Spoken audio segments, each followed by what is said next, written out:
इस समय दोनों ही सेना ब्रिटिश कमांड के अधीन थी। यह बांग्लादेश की स्वतंत्रता की राह पे मील का पत्थर माना जाता है।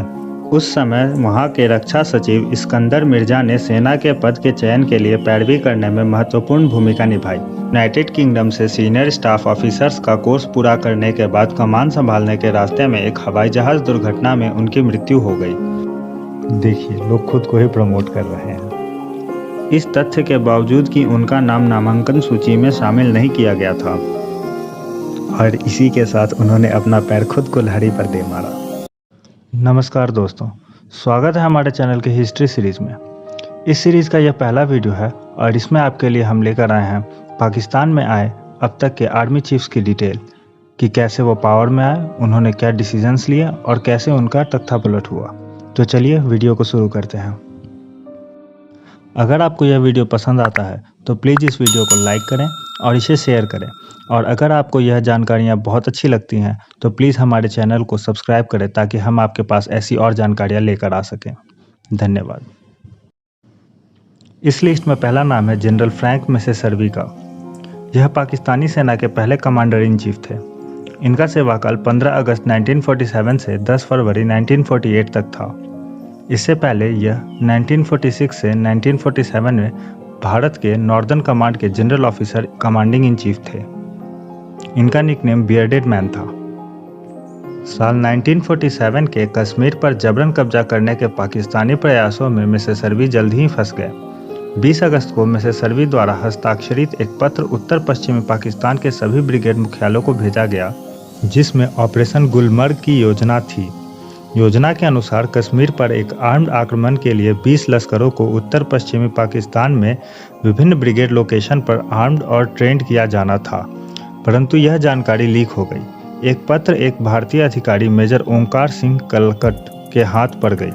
कालकट को नज़रबंद कर दिया गया था, लेकिन वह भाग गए और भारत चले गए। जब हमला शुरू हुआ तब मैसेसर्वी लंदन में थे।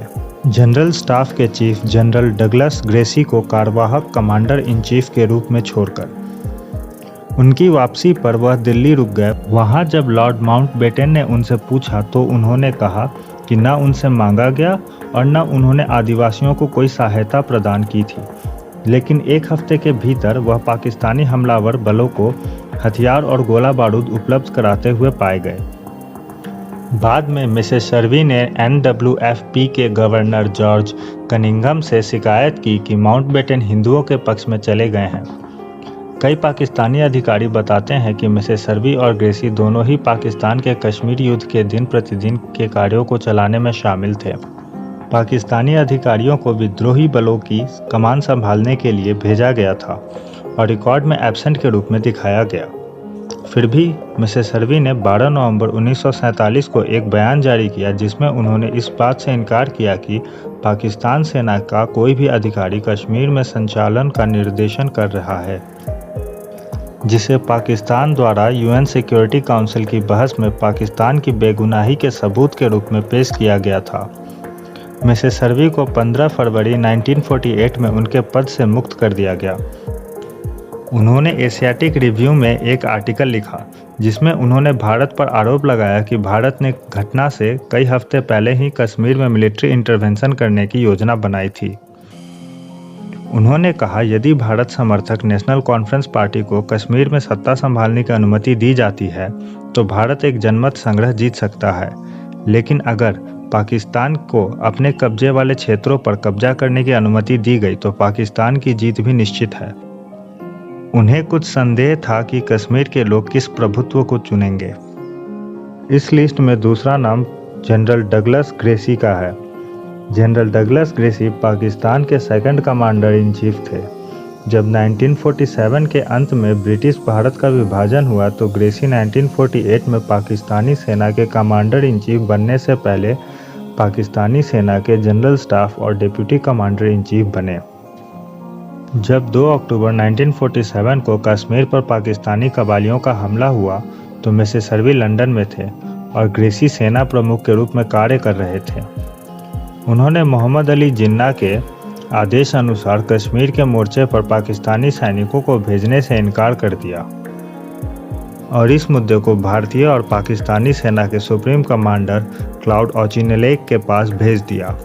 इस समय दोनों ही सेना ब्रिटिश कमांड के अधीन थी और ऑचिनलेक ने पहले ही स्टैंड डाउन निर्देश जारी कर दिए थे कि दोनों ही देश के सैन्य संघर्ष की स्थिति में सभी ब्रिटिश अधिकारी खड़े हो जाएंगे। ऑचिनलेक का तर्क सुनने के बाद जिन्ना ने अपने आदेश को रद्द कर दिया। ग्रेसी ने पूर्ण जनरल का पद प्राप्त करने के बाद अप्रैल 1951 में रिटायर होने के लिए पाकिस्तानी सेना छोड़ दी। हालांकि ब्रिटिश सेना में उनकी स्थायी रैंक अभी भी मेजर जनरल से आगे नहीं बढ़ी थी, इसलिए उनके रिटायरमेंट पर उन्हें जनरल की ऑनररी रैंक दे दी गई। इस लिस्ट में तीसरा नाम जनरल अयूब खान का है। इनकी कहानी बेहद ही रोचक है।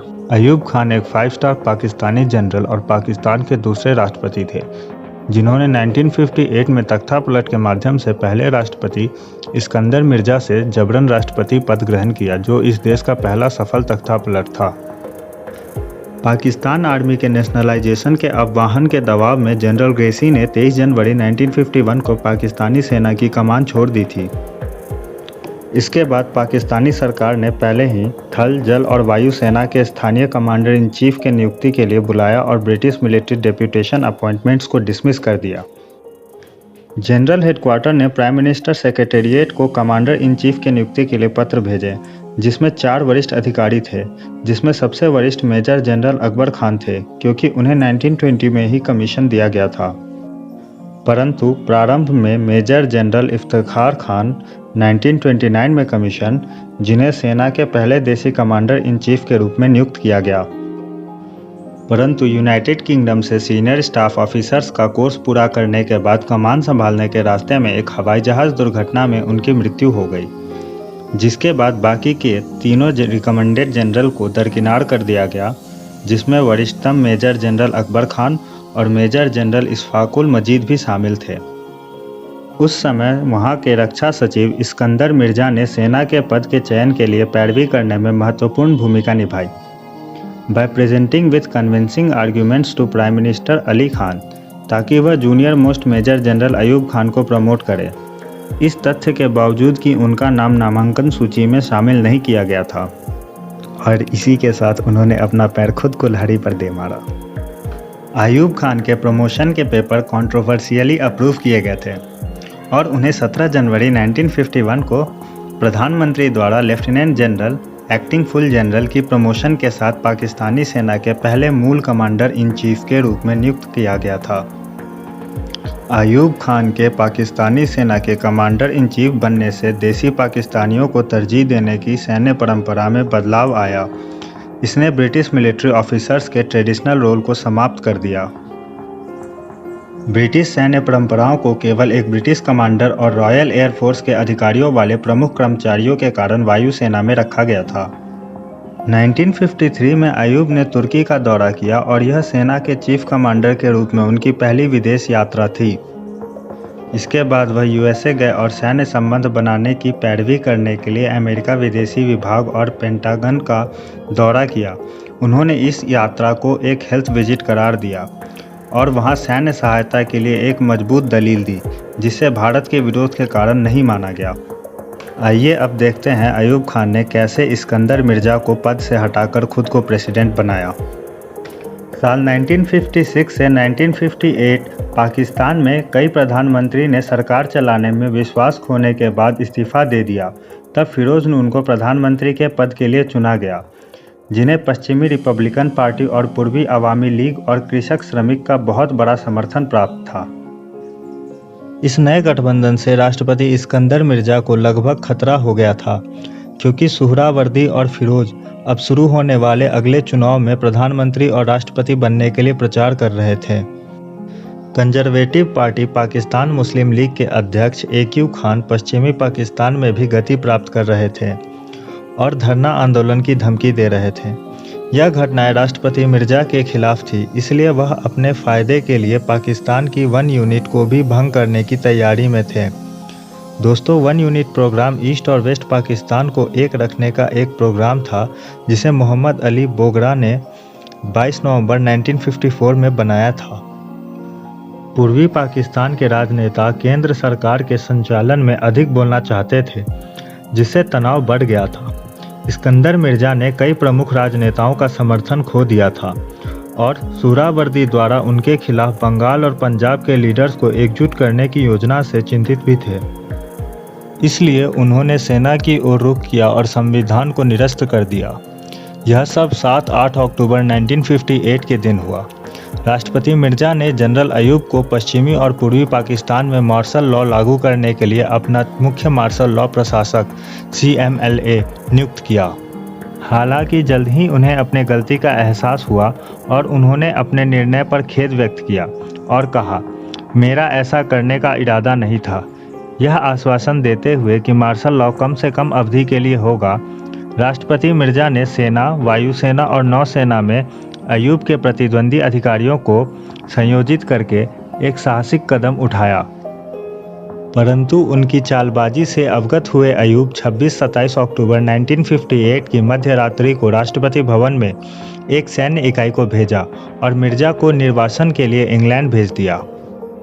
इसके बाद admiral AR Khan, general Azam Khan, general doctor Wajid Khan और एयर मार्शल असगर खान की मदद से वह सत्ता में आ गए।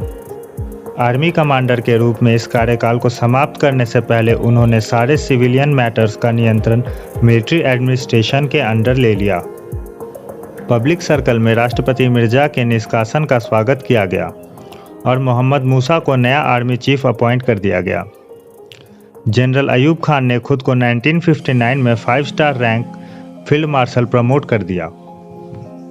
देखिए, लोग खुद को ही प्रमोट कर रहे हैं। अयूब खान ने अपने कार्यकाल में ब्यूरोक्रेसी में आर्मी के प्रभाव को बढ़ाते हुए सेना के अधिकारियों के साथ अधिक से अधिक सिविल एडमिनिस्ट्रेटिव पदों को भरा। उन्होंने 1960 से 1969 तक सेना के आकार में विस्तार किया। GDP का एक बड़ा हिस्सा सैन्य खर्च को दिया जाने लगा, जो कि 1965 के भारत-पाक युद्ध के बाद चरम पर था। राष्ट्रपति अयूब खान को अपने लोकप्रियता पर भरोसा था, परंतु 1964 की राजनीतिक विरोध के अंदर उन्होंने गहरे विभाजन को देखा, जिसके कारण अंततः उन्हें 1965 में राष्ट्रपति चुनाव की घोषणा करनी पड़ी। उनके विपक्ष में फातिमा जिन्ना ने संयुक्त विपक्षी दलों से नामांकन अर्जित किया। फातिमा जिन्ना ने इस इलेक्शन में भारी मतदान जीता, लेकिन अयूब खान ने इलेक्टोरल कॉलेज की सहायता से इलेक्शन जीता। इस दौरान अयूब खान ने अपने फायदे के लिए राजनेता के टेलीफोन टेप करने और उनकी सभाओं की निगरानी करने के लिए खुफिया समुदाय का शोषण किया। यह इस देश के इतिहास में पहली बार था। खुफिया समुदाय ने सीधे राष्ट्रीय राजनीति में हस्तक्षेप किया था और खुफिया समुदाय ने लगातार वर्षों में इस भूमिका को जारी रखा। इसके बाद अप्रैल 1965 से सितंबर 1965 तक चले वॉर में पाकिस्तान को भारतीय सेना के हाथों हार का सामना करना पड़ा। इसकी शुरुआत पाकिस्तान द्वारा ऑपरेशन जिब्राल्टर के रूप में हुई थी। सोवियत यूनियन और यूनाइटेड स्टेट ऑफ अमेरिका द्वारा राजनयिक हस्तक्षेप और ताशकंद डिक्लेरेशन के बाद युद्ध विराम हुआ। हालांकि इसका विरोध दोनों ही देशों में हुआ, परंतु पाकिस्तान में हालत बिगड़ गए, क्योंकि अयूब खान ने हस्ताक्षर करने के कारणों की घोषणा करने के बजाय एकांत में चले गए, जिससे पूरे पाकिस्तान के लोग भड़क गए। अंत में लोगों के गुस्से को और गलतफहमी को दूर करने के लिए अयूब ने 14 जनवरी 1966 को राष्ट्र को संबोधित करते हुए मामलों को लोगों के सामने रखने का फैसला किया। यह ताशकंद डिक्लेरेशन में अंतर ही था, जिसके कारण अंततः जुल्फिकार अली भुट्टो को पद से हटा दिया गया। ताशकंद डिक्लेरेशन ने अयूब खान की छवि को बहुत नुकसान पहुंचाया और उनके पतन का कारण बनी। साल 1967 में जुल्फिकार अली भुट्टो ने समाजवादी पाकिस्तान पीपल्स पार्टी का गठन किया और अपने नेशन वाइड टूर पे अयूब प्रशासन की आर्थिक, धार्मिक और सामाजिक नीति पर हमला किया। भुट्टो को हिरासत में ले लिया गया। भुट्टो की हिरासत ने विपक्ष को और भड़का दिया और 1968 के अंत तक देश के मध्यम वर्ग में असंतोष व्यापक हो गया। फिर जब अयूब खान को शेख मुजीबुर रहमान द्वारा 6 पॉइंट के साथ प्रस्तुत किया गया और भुट्टो ने अयूब को अस्वीकार करने के लिए बुलाया, तो उन्होंने दोनों नेताओं को बंदी बनाकर जवाब दिया। दोस्तों 6 पॉइंट आंदोलन शेख मुजीबुर रहमान के नेतृत्व में एक आंदोलन था जिसमें पूर्वी पाकिस्तान के लिए ग्रेटर ऑटोनॉमी का आह्वान किया गया था। यह बांग्लादेश की स्वतंत्रता की राह पे मील का पत्थर माना जाता है। इसी दौरान साल 1968 में अयूब खान ढाका का दौरा करते समय एक असफल हत्या के प्रयास से बच गए। हालांकि प्रेस को इसकी सूचना नहीं दी गई थी। साल 1969 में अयूब खान ने विपक्षी दलों के साथ बातचीत की शुरुआत की, जिसे राउंड टेबल कॉन्फ्रेंस कहा गया। हालांकि इसका कोई परिणाम नहीं निकला। पूरे देश में मजबूत अयूब विरोधी प्रदर्शन छिड़ गए। इस दौरान Ayub near fatal cardiac arrest से बच गए, परंतु एक पैरालिसिस अटैक ने उन्हें व्हीलचेयर पर ढकेल दिया। 1969 के दौरान ही उनके ही गृह और रक्षा मंत्री वाइस एडमिरल रहमान ने पत्रकारों को बताया कि देश भीड़ शासन के अधीन था और पुलिस स्थिति से निपटने के लिए पर्याप्त मजबूत नहीं थी। पाकिस्तान पीपल्स पार्टी ने अयूब खान के प्रशासन के खिलाफ बहुत मजबूत विरोध, सड़क प्रदर्शन और दंगों का नेतृत्व किया। जब चाय, चीनी और गेहूं जैसे खाद्य पदार्थों की कीमत में वृद्धि हुई, तब लोगों ने व्यापक रूप से अयूब खान को अस्वीकार कर दिया। यह इतिहास में पहली बार था जब देश के राजनेताओं के खिलाफ अपमानजनक भाषा का इस्तेमाल किया गया था। सेना के तत्वों ने भी राजनीतिक दलों का समर्थन करना शुरू कर दिया और 25 मार्च 1969 को राष्ट्रपति अयूब खान ने एडवोकेट राजा मोहम्मद गालिब अली खान से परामर्श करने के बाद कार्यालय से इस्तीफा दे दिया और सेना के कमांडर इन चीफ याया खान को देश का नियंत्रण संभालने के लिए आमंत्रित किया। तो देखा आपने कैसे कैसे पाकिस्तान में तख्ता पलट होता है। दोस्तों माफ़ी चाहूँगा कि हमारा वीडियो आने में थोड़ा समय लग रहा है, क्योंकि इस विषय के ऊपर हमें काफ़ी रिसर्च करना पड़ रहा है और तथ्यों को संभाल के खंगालना पड़ रहा है। वैसे भी आप लोगों का बहुत बहुत धन्यवाद, क्योंकि आप लोगों ने इस वीडियो को अंत तक देखा है। हम चाहते हैं कि आप हमारे चैनल को सब्सक्राइब करें ताकि इसके आगे की जानकारी भी आप लोग तक जल्द से जल्द पहुंचाई जा सके। धन्यवाद।